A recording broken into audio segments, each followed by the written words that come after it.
nasional. Kita akan membahas kurva batas kemungkinan produksi ketika biaya-biaya meningkat. Biaya oportunitas timbul karena sumber daya atau faktor produksi bersifat substansi sempurna atau digunakan dalam proporsi yang sama dalam produksi kedua komoditi. Yang kedua adalah semua unit dari faktor produksi yang bersifat homogen atau memiliki kualitas yang tetap sama.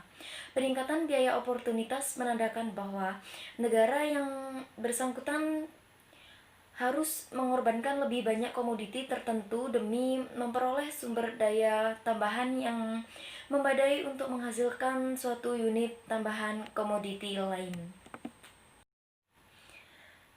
Gambar di samping tersebut memperlihatkan rekaan kurva batas kemungkinan produksi komoditi X dan Y bagi negara 1 dan negara 2. Kedua kurva tersebut berbentuk cembung apabila dilihat dari pusat sumbu. Hal tersebut menunjukkan bahwa masing-masing negara menghadapi peningkatan biaya oportunitas dalam produksi komoditi tersebut. Kurva batas kemungkinan produksi ketika biaya-biaya meningkat.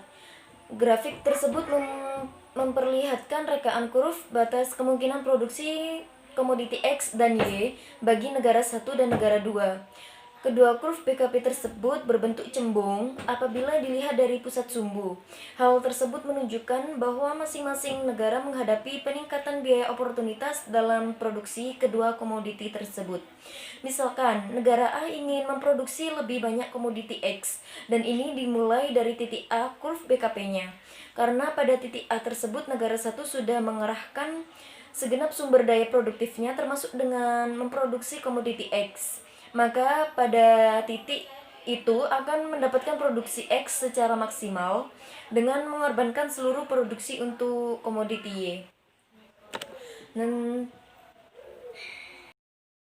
grafik tersebut juga memperlihatkan bahwa untuk mendapatkan setiap unit tambahan komoditi X di atas 20X yang telah diproduksinya, negara satu dituntut untuk mengorbankan lebih banyak Y. Peningkatan biaya oportunitas in searching opportunity cost dalam satuan Y yang dihadapi oleh negara satu dilambangkan dengan semakin panjangnya kurva BKP bila diukur dari sumbu horizontal. Negara 2 juga menghadapi peningkatan biaya oportunitas dalam memproduksi Y. Negara 2 dituntut untuk mengorbankan lebih banyak X untuk setiap unit tambahan komoditi Y atas 20Y yang telah diproduksinya. Masuk ke kurva indifferent masyarakat.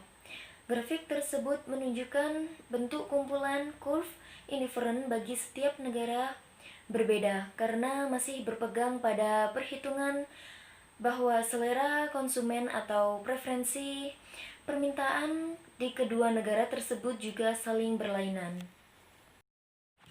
Penjelasan dari grafik di samping yaitu titik N dan A memberikan tingkat kepuasan bagi konsumen secara keseluruhan di negara satu karena keduanya sama-sama terletak pada kurva indifferent I. Sedangkan titik T dan H melambangkan tingkat kepuasan atau kesejahteraan yang lebih tinggi karena keduanya terletak pada kurva indifferent 2 yang posisinya lebih tinggi bila dibandingkan dengan kurva indifferent 1. Konsumen di titik T melibatkan lebih banyak komoditi Y, sedangkan komoditi X lebih sedikit. Dan yang terakhir yaitu pergerakan dari titik T ke titik H, berarti negara satu mengkonsumsi lebih banyak komoditi X. Namun dalam waktu yang bersamaan harus mengurangi konsumsi yang ada di komoditi Y. Masuk ke dalam keuntungan perdagangan dan sumber-sumber dalam kondisi peningkatan biaya. Perbedaan relatif harga atas berbagai komoditi antara dua negara pada dasarnya mencerminkan keunggulan komparatif bagi masing-masing yang menjadi pijakan setiap negara dalam melangsungkan hubungan dagang yang saling menguntungkan. Yang kedua yaitu masing-masing negara harus melakukan spesialisasi dalam produksi komoditi yang keunggulan komparatif dikuasai dalam jumlah yang lebih banyak daripada jumlah yang diperlukan untuk memenuhi permintaan domestik. Yang ketiga yaitu melalui perdagangan. Kedua negara dapat mengadakan konsumsi lebih besar sehingga dapat menikmati tingkat kesejahteraan yang lebih tinggi.